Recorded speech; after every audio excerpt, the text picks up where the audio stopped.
The elite royal guards are the 3 Chimera Ants entrusted with the protection of the Ant King Mereum, acting as his bodyguards, personal attendants, and being responsible for giving him counsel. However, each one sees their duty and their position as a royal guard differently due to their own views of the king and what he needs. So in this video, that is what we will explore. If you find yourself entertained at any point during the video, then consider liking, subscribing and ringing the bell, as I cannot explain to you how much such a small action can do for this channel. Also, if you want to support me further, my book Gang Fluid Justice is available on Amazon.com. Anyway, on with the video. The royal guard by instinct, from birth, have an unnatural infatuation with the king. They will happily give up their lives for him and will obey his every command as he is their king, the reason for their existence, their purpose. However, most people would never be able to live up to the expectations thrust upon them by such loyal and infatuated subordinates. And in a way this is even true for Mereum. Yes, he is a great man, a high existence born to rule over all, but he isn't perfect, and more importantly, he isn't the perfect leader each of his royal guards see him as. And I think this is best demonstrated through Pouf and his view of the king. Pouf sees the king as the most impressive thing in existence, as a perfect leader, one who is worthy to rule over all. His word is the law and his actions are equivalent to the acts of God.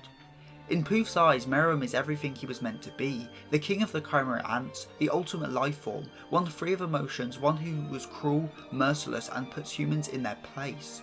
Pouf wants to serve the ideal Chimera Ant king, and that is why he sees Mereum as this. But Mereum isn't the perfect king. He has emotions, he can show pity, show humility and show love.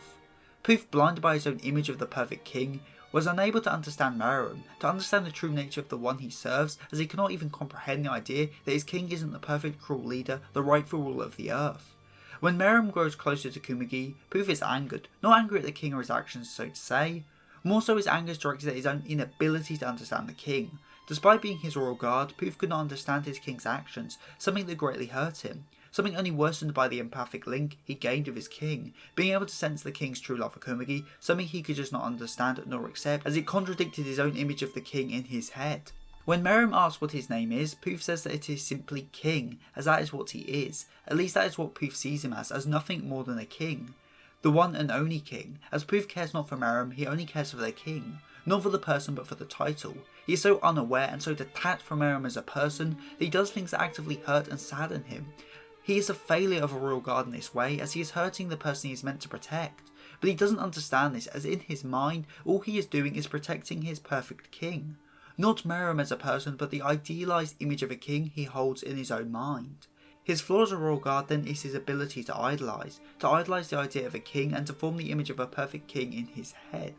He is both selfish and selfless, as every time he makes a selfish action, one that will ultimately hurt his king, it is still selfless in his own mind, as he is doing it to help Mereum even if in reality he isn't. He becomes more mad, more unstable as the arc progresses, as his image of the king becomes further and further from reality, and as he is forced to accept that the king loves Kumagi and isn't the perfect leader that Pouf desires him to be. All the ants have humanity instilled in them, and for Pouf this is the human ability to idolise, and like all parts of human nature, this can be both good and bad. Pouf dies in a sad, sorry state, as in the moment, his idolised image of the king is shattered for good. He dies a sad, sorry state due to his humanity, his flaw as a royal guard. As due to this ability to idolise, Pouf could never see the king as who he was, and so when his own image of a perfect ruler became an ironclad impossibility, he broke, as his purpose is to serve the true king, but no such king ever existed to begin with. And this is Pouf's fatal flaw as a royal guard, his inability to separate his own idolisation, his own image of a true king, from reality and from the man he was meant to serve. If Pouf's humanity and his flaw was his idolisation, then Youpi's is no doubt his duty and his honour. Youpi was a very simple ant, one who would protect his king, but that's about it. When Mereum asks what his name is, Youpi can't give an answer as it isn't something he understands. As for him, his purpose was nothing more than keeping his king safe by defeating any threats that appeared. He was a fighter, that was it. He used his body to defend the king and to defeat his king's enemies, but apart from that, he was nothing. That was until his humanity shone through. In Youpi's case, this was his duty and honour. Through coming to understand his duty as a warrior and his honour in battle, Youpi gained something that was distinctly his own, a part of him not dictated by his purpose to protect Mereum. Despite being made with the material of a magical beast rather than a human, Youpi still attained humanity, and this was what saved him and gave him something to call his own.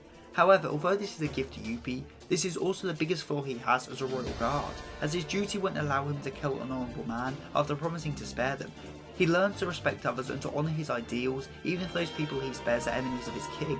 Before, he would have killed any threat to the king without hesitation, but after understanding his own duty and honour, that no longer was the case. He allowed those who were a threat to the king survive, when he could have easily killed them. If the invaders had managed to get back up and hurt Mereum, then what would that say about Youpi? In order to honour his newfound sense of honour, he allowed dangerous individuals to get past him, individuals who could have hurt his king. Much like how Pouf's goal of supporting the king was compromised by his own desires to worship his idolised true ruler, which caused pain to Mereum. Lastly, Pitou's biggest flaw in their humanity is their empathy. When Mereum asks what his name is, Pitou tells him to pick a name for himself, one that he himself likes, as out of the three, Pitou is the one able to understand the king on an emotional level the most. This is the reason they risked their own life and did everything in their power to save Kumagi, as they understand Mereum on an emotional level. However, this is also a flaw, as by focusing on Mereum's emotional side, Pitou puts him at risk. Pitou allows Gon to live, someone who in the end poses a risk to the king, as they were trying to protect his feelings. However, by doing so, Pitou stopped themselves from killing Gon, someone who was a threat to the king, and even offered up their own life to him, full well knowing he can go on to hurt the king. As it wasn't just Mereum's feelings Pitou learned to understand, it was Gon's as well. Pitou learned empathy not just for the king but for everyone, and that's Pitou's fatal flaw. As Pitou grows to understand and feel sorry for people other than the king, Pitou's empathy compromised their dedication to the king by allowing them to understand others, something unnecessary when your only purpose in life is to serve the king. But that is just a part of humanity. Forming connections is human nature, and Pitou is at least in part human. Pitou's flaw, their ability to feel empathy, is also a manifestation of their humanity, something that helps them to understand the king, but also helps them to understand others and so grow more distant from the king. So overall, all three of the Royal Guards have major flaws that prevent them in a way from properly fulfilling their purpose of serving Mereum the Ant King. And all these flaws are a result of their humanity. However, like humanity, it isn't so black and white.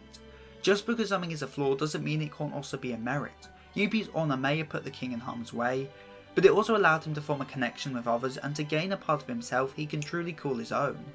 Pitou's empathy allowed them to relate to both the king and also to others as well. They took the first step towards being able to form proper real relationships, and they were so able to understand human emotions and feel them for themselves. And Pouf's idolization allowed him to feel a pleasure so intense that it made his own life worth living, and allowed him to find pleasure in escapism and in his own mind. Humanity is an evil thing, but also a beautiful thing. The entire Chimera Ant arc is an exploration of the human condition, something these three ants are masterfully used for. Their human nature and qualities are flaws to an effective Royal Guard, but the world isn't that simple. It's complex, as are these apparent flaws.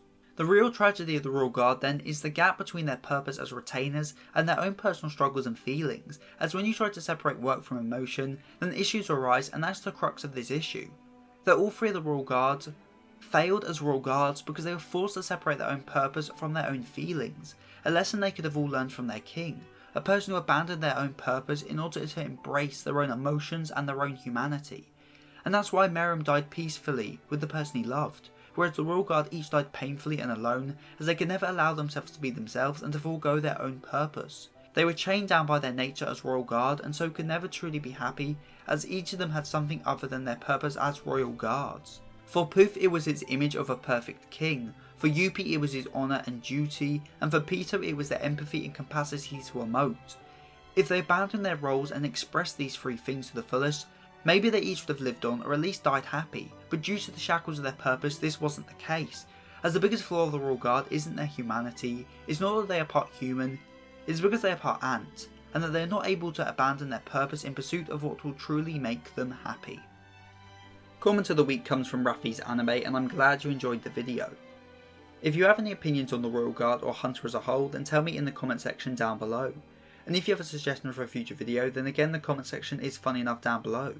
Also don't forget to check out my Twitter at SethTheShin for channel updates and just general chatter, and my DMs are always open if you want to chat to me directly.